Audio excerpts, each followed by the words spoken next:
invitation. It's a for me to be here. And so I'm presenting a project which is joint work with my former PhD student Shreya Mehta.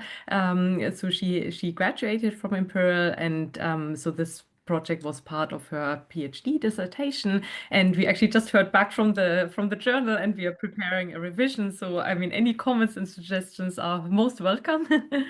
And yeah, and so this project is in the spirit of this NEST grant, which we have at the moment, which is a program grant on network stochastic processes and time series, where I'm leading the project on the continuous time modeling of network stochastic processes.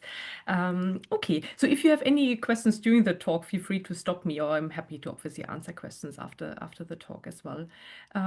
Okay, so there has been really a lot of interest in modeling high-dimensional time series, and in general, and via some sort of network time series models in particular. And so I will give you a little flavor of what this kind of line of research is all about.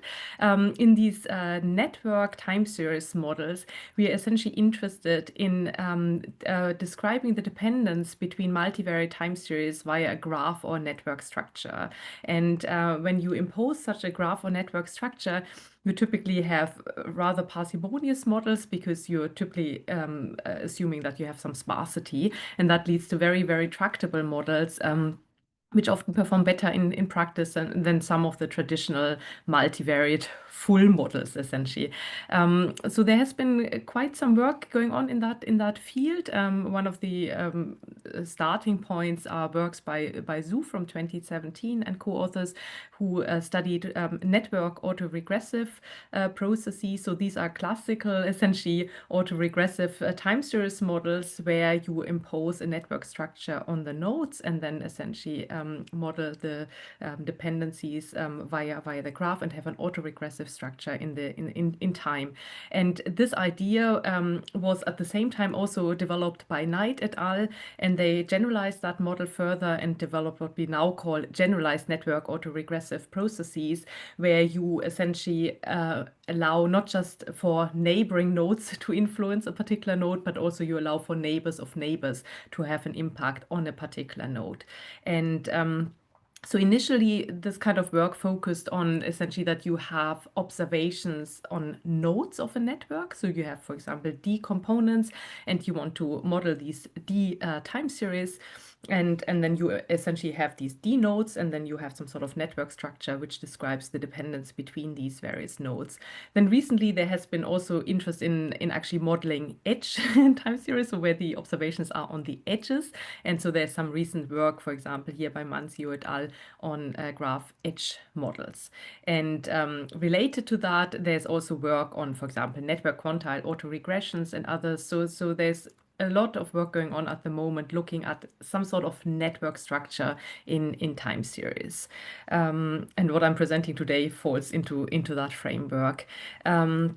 So more generally, the aim of this kind of general line of research I'm interested in at the moment is to develop essentially a continuous time modeling frameworks for network stochastic processes. And I give you some examples of what these networks might look like. So we have some stylized stylized networks where we have, for example, nodes aligned in a circle, or we have nodes aligned on some sort of lattice, or we have what we call a complete network where you have edges between all nodes. And then we have a particular network, which we will look at later in the application, which is called the Re-Europe dataset.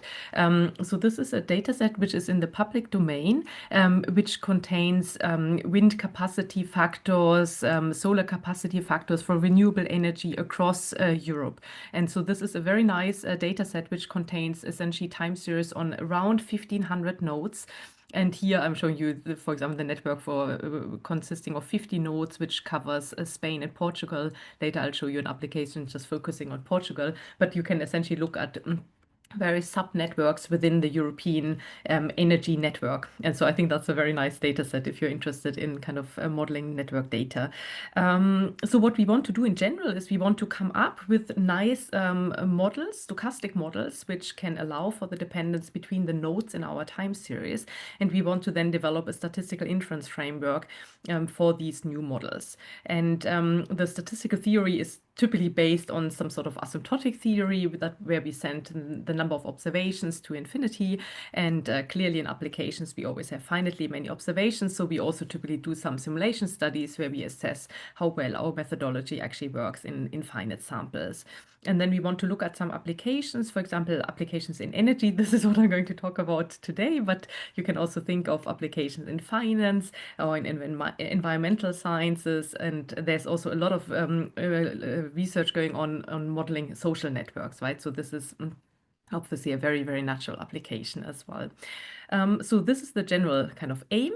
And so we started off by looking at graph Ornstein-Uhlenbeck processes. So I want to briefly describe what that is and then give you the extension to the graph supOU processes. So you can say that we could start off with a multivariate autoregressive process of order 1. And if we transfer that into a continuous time framework, then we call it a continuous time autoregressive process of order 1, or most of us just know these processes as so-called Ornstein-Uhlenbeck processes. So they are very, very well understood. And with another former PhD student of mine, Valentin Courgeot, we looked into what we call graph Ornstein-Uhlenbeck processes. So these are multivariate Ornstein-Uhlenbeck processes where the drift matrix has a network structure imposed on it, and I'll show you the specifics of that in a second.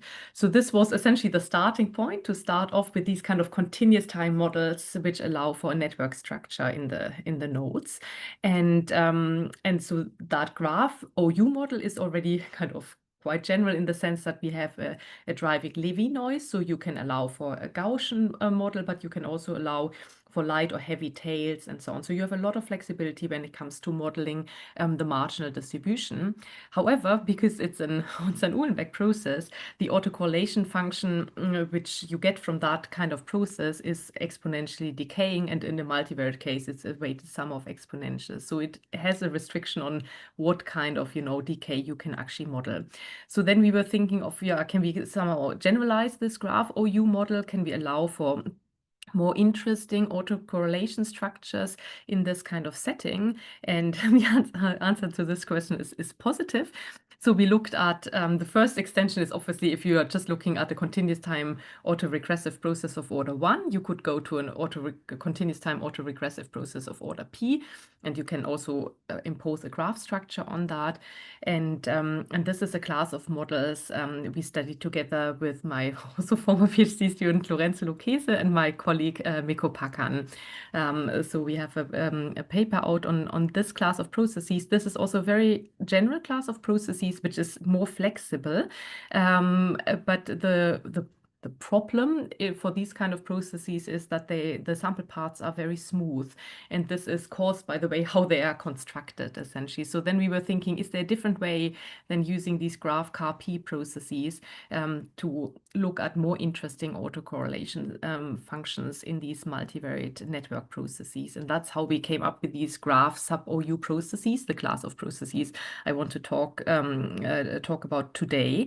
Another extension which we're also working on at the moment. This is with a postdoc from Aarhus University, Anna Snorluk. We also want to understand, for example, clusters in these networks. So you might look at an application where you don't just have a network structure, but within the network you have different clusters, and you want to understand, so you want to find these clusters and estimate models for such clusters within the graphs. So this is also work in progress, and I think there's also still a lot which can be done in this kind of space, but I'm not going to talk about that line of research today. Okay, so first I want to show you what a graph Ornstein-Uhlenbeck process looks like, because that's kind of the base model, and then I'll show you how we can extend that to allow for more interesting autocorrelation structures. So we start off with a network which has D nodes. Okay, so we are looking at the D time series, right? So these are the time series we want to model. And then we assume that we have an adjacency matrix, which is denoted by A. And this is a very simple adjacency matrix, which consists of 0, 1 entries. So an entry aij is 0 if there's no edge from the node I to the node j, and it's 1 otherwise. Okay, so you might later want to consider more complicated graphs where you have weights on these on the edges as well. We are not considering this at the moment, but that would be also a natural extension one could study. Then we exclude any sort of self loop, so we assume that aii is 0 for all i's, and then we define ni to be the node, the ith node in degree. So you're just counting how many edges lead into node I. Okay, and that is a number which we will later use for scaling, essentially.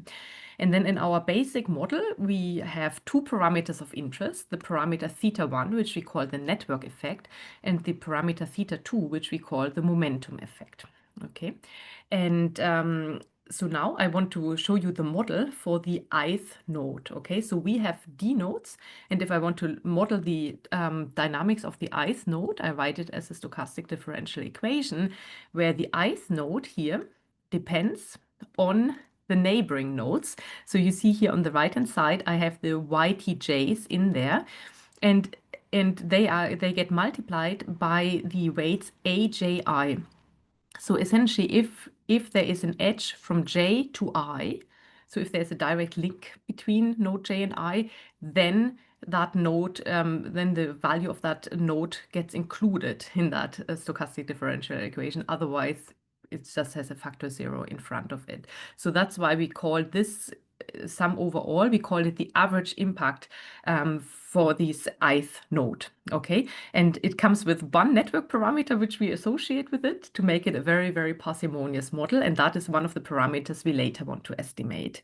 And in addition, we also allow for an autoregressive structure, so we regress the dynamics here of the node I on itself, and this has the parameter theta2 associated with it, and we call it the momentum effect, and then L is just a Levy process. Okay, so it could be a Brownian motion or it could be a general Levy process, which might include some jumps as well.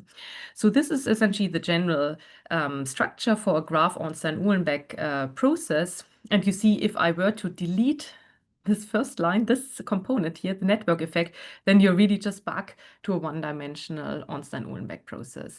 So, and if I include it, I actually just have a multivariate Ornstein-Uhlenbeck process, as I will show you in a second. So what we can do now is we can write this model in a bit more in a compact form.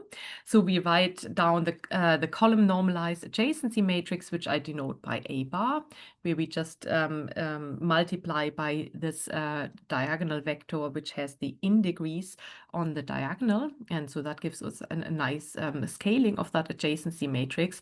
We denote by I, with the subscript d by d, the d by d identity matrix. And then we define our drift matrix Q to be minus theta1 times the transpose of this normalized adjacency matrix plus theta2 times the identity matrix. And now we can write our time series model for our stochastic process YT, which has D components. Remember, these are the D nodes of the network we are interested in. And we can just now write it as a multivariate Ornstein-Uhlenbeck process. So that is very nice. And that is what we call a graph Ornstein-Uhlenbeck process. And then those of you familiar with the continuous time stochastic processes, then you see, or you know, right, that we know a lot about multivariate Ornstein-Uhlenbeck processes. In particular, if they're driven by a Brownian motion, but also if they're driven by a Levy process, many results kind of carry over to that setting as well. So that is a very highly analytically tractable class of processes, and that's what makes it a very nice starting point to start these kind of network stochastic processes in continuous time. Okay, so that's kind of the base setting we are looking at. Okay. And now we want to essentially generalize that. So I mentioned to you, if you're looking at an Ornstein-Uhlenbeck process in a one-dimensional Ornstein-Uhlenbeck case, the autocorrelation function is just decaying exponentially. And if you have a multivariate Ornstein-Uhlenbeck process, you get essentially a weighted sum of exponentials in this autocorrelation function. And that in some settings could be too restrictive. And so now we want to look at the generalization of this. And one trick is to go from the graph Ornstein-Uhlenbeck process to what we call a graph supOU process. And the main idea here is that you want to somehow randomize this parameter Q. So this is the matrix we are looking at, this drift matrix in the Ornstein-Uhlenbeck process. We want to somehow randomize this parameter to give ourselves a bit more flexibility in that autocorrelation function. And the way how we randomize it is that we replace the Levy process L by what we call a Levy basis. Okay, so you see we go from one integral in time, we go essentially to this kind of double integral where we integrate now with respect to a Levy basis, and we are not just integrating in time, but we are also integrating with respect to that matrix. Okay, and I will explain now in a second what this Levy basis is. So intuitively, you can think of the Levy basis as an extension of a Levy process to a space-time setting. Okay, it's just a slightly more general version of it. But I'll give you the definition in a second. So I need a bit of notation, so I apologize for all this notation, but I want to briefly set the scene. So we have our general probability space we're dealing with, and we have a filtration FT. We denote by MdK the set of the real matrices of dimension d by k. And now most of the time I will actually just look at square matrices where k is equal to d, and then we write MdR for the d by d matrices with real entries. And then we denote by SD the linear subspace of the symmetric matrices. And then when we write a plus, then it means that the eigenvalues have non-negative real parts. And when we write double plus, then we mean that the real parts are strictly positive. Okay, so this is just a notation we will be using in the following. The identity matrix we have already introduced. And then we denote by, if I write a matrix A, we denote the elements of that matrix by Aij.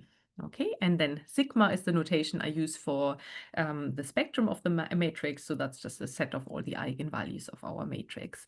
And what is particularly relevant now in our study is we will look at square matrices d by d, where the eigenvalues have negative real parts, and we denote that set by MD minus. Okay, so that just says it's the d by d matrices, and the minus stands for that the negative, that the real part is negative. Okay, and that's what's denoted here. And then we use this curly b essentially to denote the bounded Borel sets, and we use the standard notation for Kronecker product and vec for vectorization. Okay. So now I want to show you what the Levy basis is. So that's the noise, right? That's the stochastic noise we are considering in our model. So we define an RD valued Levy basis on MD minus times R as the collection of random variables here, which take values in RD, which satisfy three properties. So first of all, we have that the probability distribution of lambda b is infinitely divisible for every b out of this these bounded Borel sets. And then for any natural number L and pairwise disjoint sets B1 up to BL, the corresponding random variables or random vectors here, lambda B1 up to lambda BL, are independent. So that's essentially the equivalent to the independent increment property of the classical Levy process. And then we also have that for pairwise disjoint sets BI, where the union of the BLs is bounded, the series of the lambda BL converges almost surely, and the lambda evaluated over the countable union of the BLs is equal to the sum of the lambda BL almost surely. So that's essentially the defining property of a Levy basis. So we think of a Levy basis as an independently scattered random measure, which is infinitely divisible. Okay, so this gives us, and this is, as I mentioned before, is essentially the generalization of a Levy process to a more general random field setting. Okay, so that's what we are considering here. And then Levy bases, similar to Levy processes, have a very nice characteristic function. So we have this Levy-Khinchin representation that we can write the characteristic function here of lambda b as the exponential of phi u times pi b, where pi is a particular measure, is the product measure of a probability measure pi and the Lebesgue measure L. And this phi, which features here, is just the cumulant function of an infinitely divisible random variable. So it takes this particular form. And for those of you who have seen a Levy process before, you see that, that this is exactly the same structure. So this is the cumulant function of an infinitely divisible random variable, where you have a drift part, a Gaussian part, and then the jump part here. So this is, and you also see that you have this kind of factorization here, that you have essentially phi times pi. So you get a very nice structure in that characteristic function, which makes these processes very tractable. Okay, so for example, if you later want to compute moments and so on, you can easily get the moments and cumulants from this expression. Okay, and then I've showed you this formula before, but this is now our formal definition. So we define our supOU process, which is a d-dimensional stochastic process. We define it as this integral where we have this matrix exponential integrated with respect to this d-dimensional Levy basis. And these integrals can be defined in the Reiput and Wosinski sense. Okay, so they are well defined and under certain conditions, obviously. But this is now the model we have for our, or this is what we call a supOU process. Okay, and so then there are conditions which you need to impose to make sure that such supOU processes are well defined. And these conditions have been established by Ole Barndorf-Nielsen and Robert Stelzer in a paper from 2011. So they have this entire paper is on multivariate supOU processes and the various properties. So it's a very, very helpful paper for us. And they specify, so if lambda is an RD valued Levy basis with a particular generating quadruplet, then you have some integrability conditions you need on the Levy measure, and you also need some bounds here on that drift matrix. And if these conditions are satisfied, then the supOU process, as I had on my previous slide, is well defined. And what is also important to note is that these supOU processes are special cases of what we call mixed moving average processes. And a lot is known about mixed moving average processes. So they are strictly stationary, they are infinitely divisible, and so on. So we know a lot about their properties. They are also actually, they are also ergodic, and this is something we will later use in our estimation theory as well. Okay, so these are essentially known results. Okay, this is known background on these general multivariate supOU processes. But what we do now is we impose a particular structure on that Q matrix again, right? So essentially, when we are looking at a graph Ornstein-Uhlenbeck process or graph supOU process, then this is a special case of an Ornstein-Uhlenbeck process, or now in this case, a special case of a supOU process, where we impose a structure on that drift matrix. And the drift matrix, I just want to remind you, consists of essentially a sum of two matrices where we have the adjacency matrix suitably normalized with this network effect parameter θ1, and we have this autoregressive parameter θ2. And in order to make sure that the assumptions of this previous theorem are satisfied, we need to assume that θ2, this parameter here, is strictly bigger than the absolute value of θ1. And if that assumption holds, then the resulting drift matrix has eigenvalues where the real part is negative. And that's what we need to ensure that the model is well defined. Okay, so if we have a graph supOU process now with that drift matrix, or that matrix in that matrix exponential, and we impose that assumption here above, then we have a well-defined model. Okay, so now at least things are well defined and we want to essentially look at particular cases.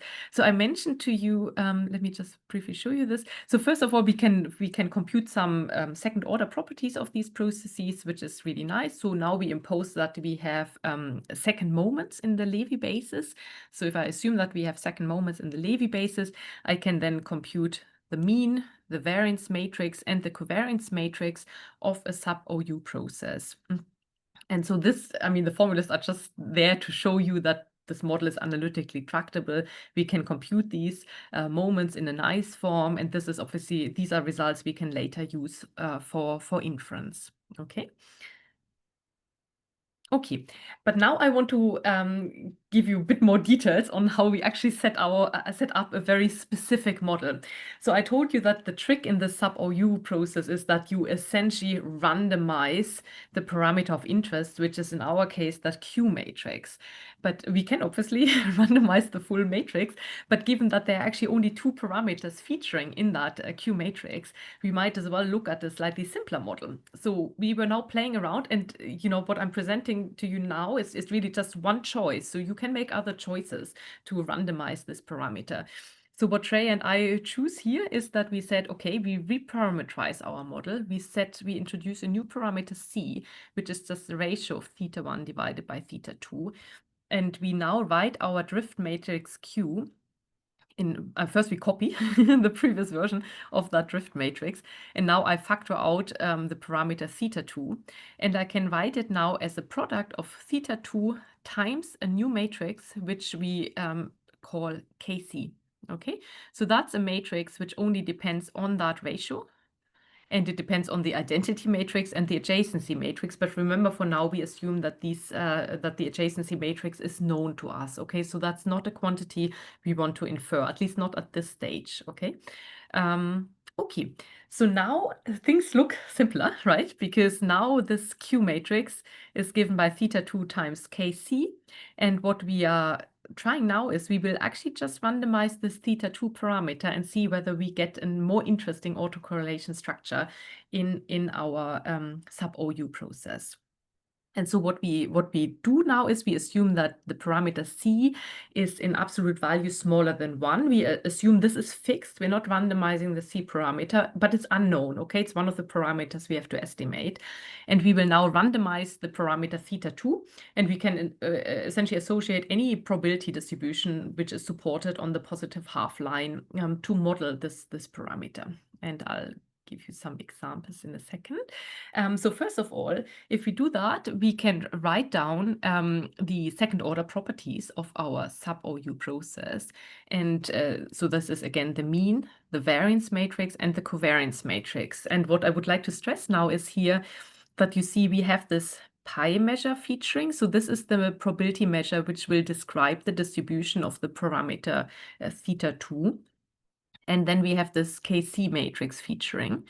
Then we have the mean of the Levy basis. So this is the mean of the noise term. And the sigma L squared is the variance of the noise term, which also features. And then we have the autocovariance matrix here, which again is obviously has the pi measure in there, and then has an expression which involves the variance of the Levy basis in there as well. Okay, so now we have already an explicit form for this supOU model with a slightly different reparameterization. And this is what we want to use now going forward for our estimation. So first of all, I want to note that when you look, I mean, I can't show you both slides at the same time, but when you look at this covariance matrix and the variance matrix, you see that they obviously feature kind of similar components. So the idea is if I multiply the covariance matrix by the inverse of the variance matrix, terms cancel out, and I get a nice expression here which only depends on the C parameter and the pi measure. Okay, so the other components like the sigma L square, so the variance of the driving Levy noise and so on, they have now all disappeared. Okay, and so when you look at this kind of formula, and on the left-hand side, we just have the covariance matrix and the variance matrix, then that suggests that this is a matrix I might be able to use for inference, right? Because I can later compute an empirical covariance matrix, and I can compute an empirical variance matrix and take the inverse and look at this expression. And then I will have a theoretical expression here on the right-hand side, and I can hopefully do some moment matching or least square kind of estimation procedure to estimate the relevant parameters. So we will come back to that very, very soon. But this will be essentially the core idea, and it really relies on the fact, obviously, that the model is tractable, that we can actually compute these expressions in a nice form. So I want to show you a couple of examples of how you can choose this pi measure the probability measure pi. And remember, we said when I compute a or when I write down my supOU process, I randomize this parameter θ2. So I can choose any probability distribution which is supported on the positive half line to model this θ2 parameter. So one very natural choice would be to, for example, say, well, I'm just using a weighted sum of exponentials, for example. So if I choose a weighted sum of exponentials, I have some standard conditions. The weights should be non-negative and sum up to 1. Then I can compute these integrals, which feature essentially in the moments of the supOU process. And in particular, what you see is that you get a weighted sum of exponentials appearing here. And so essentially what you get is if you choose a weighted sum of exponentials for that pi measure, then you also get a weighted sum of exponentials later in that covariance expression. So that gives you some nice flexibility already in modeling something which is possibly more slowly decaying than a single exponential. Okay, so this is quite nice. So that's maybe the first natural example you might want to consider. Another example, which is very prominent in the literature when you're looking at supOU type processes, is this example when you choose a gamma distribution for that probability measure pi. So if you assume that θ2 follows a gamma distribution with parameters alpha 1, I've written down the density here, the gamma density, just as a reminder of what it looks like, then this is again a very tractable model where we compute the various integrals which feature in the mean, the variance, and the autocovariance matrix of that model. So one is obviously just a constant, so there's nothing too interesting coming out of this. But then this one is the interesting one, where you see that you get essentially a polynomial now in H. So this is the function which features in the covariance matrix between, say, x0 and xh. And you get a polynomial decay in H, okay? It's a polynomial in H. And so that gives us now quite some flexibility when it comes to modeling the autocorrelation structure, because depending on that parameter alpha, you can get either short or long memory in the autocorrelation function. So, and this is a class of models which has attracted quite some interest in the literature and has been, so this kind of trick of using these kind of gamma distributions in supOU type models has been around for at least 20 years, I would say. So it has been very prominent in financial applications as well. And so this particular model here now in a multivariate supOU case has been proposed by Ole Bandorf-Nies and Robert Stelzer in this paper from 2011. And now we're using a very similar construction in our graph supOU process model. So then we can compute, for example, we can compute the mean, the variance, and the autocovariance matrix, and you get exactly this kind of power decay, which I mentioned to you before. Sorry. So in particular now, if alpha takes values between 1 and 2, then you're in a setting where you have truly long memory in the sense that the autocorrelation function, if you integrate it, is equal to infinity. Whereas if the alpha is greater or equal to 2, then you are in a short memory setting. Okay. And so this is a very flexible class, right? Because you can essentially bridge between long and short memory depending on what your application requires. And so we had a very concrete model now for that probability measure pi, but you could also imagine that you could go to some sort of more semi-parametric modeling framework where you just assume that you have essentially a polynomial structure in that θ2 parameter, but then you multiply by a slowly varying function at 0, which you might not need to fully specify, for example. So that would be a more semi-parametric setting within this graph supOU modeling framework, okay, which gives you the same benefits essentially in terms of, allowing for short or long memory. Okay, so this is a particular class of models which we think is very nice, right? Because it's very flexible and where you can do really nice computations. Okay, so now we want to do the parameter estimation. So while there are many things which are nice about supOU processes, there are also some aspects which makes them challenging to work with. They are generally not Markovian. They're not of a semi-martingale type. the maximum likelihood estimation is not straightforward at all. So we typically we have to look for some alternative methods for doing parameter estimation in this kind of setting. What we have seen is that the moment structure is very tractable. So that suggests that maybe a generalized method of moment approach is quite promising in this kind of setting. So what we do now is we just set up some notation, and then I'll show you something which is essentially a kind of moment-based approach to inference in these graph supOU processes. So we denote by theta the parameter vector associated with the probability measure pi, and by capital theta we denote the parameter space. And then the parameters you might want to infer are the parameter theta2 from that probability measure pi. The C parameter, remember that was the second parameter which featured in that drift matrix of the supOU. And then you also want to know the mean and the variance matrix of the driving Lévy noise. Okay, and we assume that they are finite. Okay.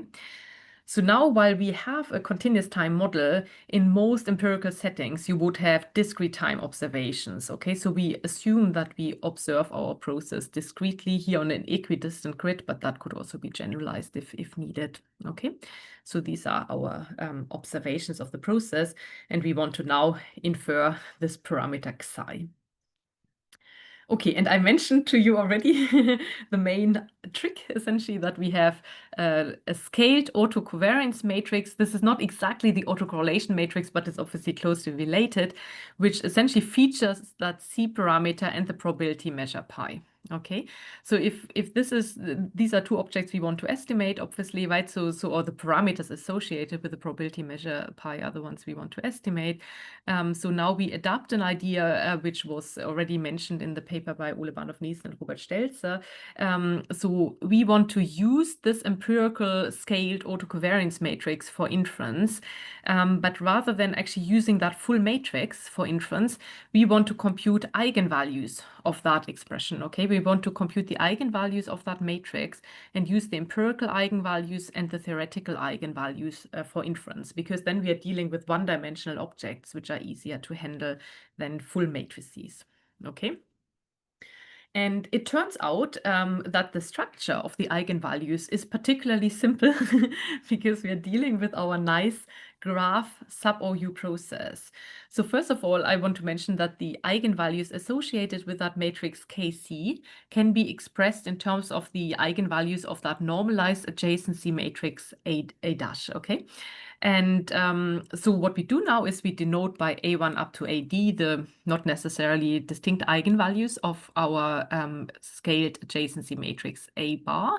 And then we know, because it's a normalized adjacency matrix, that the eigenvalues are bounded above by 1. And now we denote by A star the maximum eigenvalue. And then what we actually also know is that the minute we are looking at non-trivial graphs or networks, so that means that as long as each node is at least connected to another node, then the maximum eigenvalue is actually 1 for this normalized adjacency matrix. So that's very nice. That makes our life a bit easier. And this is typically the type of networks we want to consider, right? We don't want to consider the networks where you have just individual nodes, because then you can essentially model them separately if you wish. And we so we know that the maximum eigenvalue is 1. We actually know all the eigenvalues when we know the adjacency matrix, right? These are eigenvalues we can compute, and then we can easily compute that the eigenvalues of Kc take a particular form. So they are given by -1 minus C times AI, where AI are the eigenvalues of that normalized adjacency matrix. And okay, so when we have that, then we can actually now just compute the eigenvalues of that scaled autocovariance matrix. And we see that they take a particular form, so essentially the same functional form as what we have seen before, but now just we have a scalar valued expression and not a matrix valued expression. So here we have C and A star. So A star is typically 1. C is something we don't know, right? A parameter we want to estimate, and pi is the measure which we also don't know, but which is parameterized by our vector theta, which we want to estimate. So you can now take the empirical counterparts of this expression and do essentially a least square estimation exercise. So that's what we will do in a second, but I just want to show you how these functions look like in real life for particular examples. So if I have, for example, if I assume that this pi measure is a weighted sum of exponentials, then this eigenvalue function is also just a weighted sum of exponentials.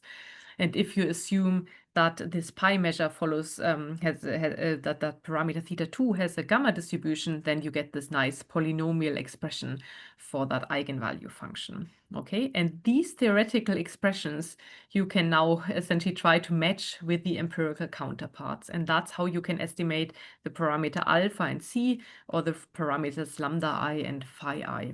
Okay. So we compute empirical counterparts, we compute the empirical mean, the empirical variance matrix, and the empirical covariance matrix, and then we compute the empirical scaled autocovariance matrix, okay? So we can compute this, and then the minute I have the empirical scaled autocovariance matrix, I can compute the eigenvalues of that matrix. And then I'm computing the largest eigenvalue out of the ones which are real valued. And now we are doing really a least square estimation where we are matching essentially this empirical eigenvalue with a theoretical eigenvalue function. And then we are minimizing our loss function, this quadratic loss, and find our parameter estimates. Okay, so this is a very easy way and also quick way, right, of finding the parameters, because the optimization is on a one-dimensional function, right? It's not anything high-dimensional, although the network can obviously be really high-dimensional. And then as soon as you've estimated the parameters, you can essentially find the estimates for the mean of the Levy basis and from the variance of the Levy basis via a plug-in approach. Okay, so again, you're just you've estimated C, you've estimated pi, you plug them in, you compute these integrals, and you multiply by the corresponding components with the empirical mean and the empirical variance matrix, and you have everything you were looking for, okay? And then we can show that if the parameters are identifiable via our loss function, and we have also that the variance matrix of the Levy basis is invertible, then we can identify the parameters of interest, and also our parameter estimates they are consistent. Okay. What we can then do is we can extend that further. So we also studied the generalized method of moment estimation for our setting, and we could show the consistency of our parameter estimates and also asymptotic normality, but under the condition that we are in a short memory setting. So the minute we have this true long memory, so in this gamma case, when the alpha is between 1 and 2, say, then the traditional theory breaks down and you don't get that Gaussian limit anymore. So currently we only have asymptotic normality if we are in a short memory setting. But in general, we have consistency of our estimates. Okay, so I think in the interest of time, I'll skip the simulation study, but I would like to show you the empirical study. So I mentioned this to you at the start, there's this very nice data set. It's called Re-Europe, and it has been developed by Pierre Pinson and a former student of his, Jensen, in 2017. So this is a data set which uses real analysis data from weather data in Europe. And they computed various kind of quantities which are of interest if you want to study renewable energy generation in Europe. Actually, so this is in continental Europe, excluding the UK, I should say. And so in that data set, they have essentially 1,500 nodes in Europe where they have computed, for example, what are the wind capacity factors, so how much wind can you produce in a particular station compared to how much is installed. Okay, so generation divided by capacity, and these are then factors which are takes values between 0 and 1. Okay, so we have 1,500 nodes in the network. We just wanted to look at a small little illustration of our method. So we literally just use the beginning of the data set, which happens to be Portugal. So Portugal has 24 nodes in this data set, and I show you here the map of Portugal and also the location of the 24 nodes. So we are looking at this as an undirected network, and the observations on the nodes are now these wind capacity factors. Okay, so you just ask essentially how much can you actually produce in terms of wind energy in these various locations in Portugal, and here you also see just the covariance matrix, yeah, sorry, the adjacency matrix, the normalized adjacency matrix of the network which we are looking at here in Portugal. Okay. And this is so we have 3 years of data, and the data is recorded hourly. Okay, so that's the data set we are working with. So here I wanted to just show you that you get a bit of a feeling of what this data looks like. Here, this plot here is just the time series of Lisbon. Okay, so just one of the 24 time series which we are looking at. The first picture is a heat map where you see we have 24 components. So we have 24 time series. So time goes here in this direction, and they're plotted as a heat map so that you get a better understanding of how these series essentially move together, right? So you see that the behavior is obviously very, very similar across these different nodes. And what is also very obvious is if you're looking at the autocorrelation function, that we have a very strong seasonal behavior in these time series. So what we've done is we have deseasonalized and detrended the data. It's better than before, but there's still room for improvement, right? You still see some mild seasonal effects here. So this is still something which one can look into in a bit more detail. But we've essentially deseasonalized now the data, and then we have data, which is centered around 0. And it's not restricted to 0, 1 anymore. And we want to now estimate our supOU model, graph supOU model. So we estimated now this gamma-driven model where you can allow for both short and long memory. And remember, this covariance matrix, which we used for the inference, depends on the lag age you use in this covariance computation. And from a theoretical point of view, you could use any lag age, right, for the estimation. But what we wanted to study now in the empirical study is how sensitive our parameters are actually to the choice of that lag. So we estimated the parameters based on different lags in that covariance matrix. And we saw there was quite a bit of fluctuation initially, but then the parameter stabilizes quite well. So we felt like already around 30, we have a very stable estimates here. So what we did then is we plotted in red the empirical eigenvalue function. Okay, so this is the one we use for inference, the red dotted line. And we did our least square estimation based on the various theoretical models we looked at. The green line is just a graph Onsen-Uhlenbeck process. Okay, so this was the original, the base model. And you see it's not aligning very well with the red dotted line. Whereas the purple line here is this gamma model where you can allow for long memory. And the orange curve, which is essentially pretty much the same as the purple one, is the model based on a sum of two exponentials. So you see the fit in terms of this eigenvalue function is almost identical. So we fitted these parameters of these various models based on this kind of least square argument, once using 40 lags and once using up to 100 lags.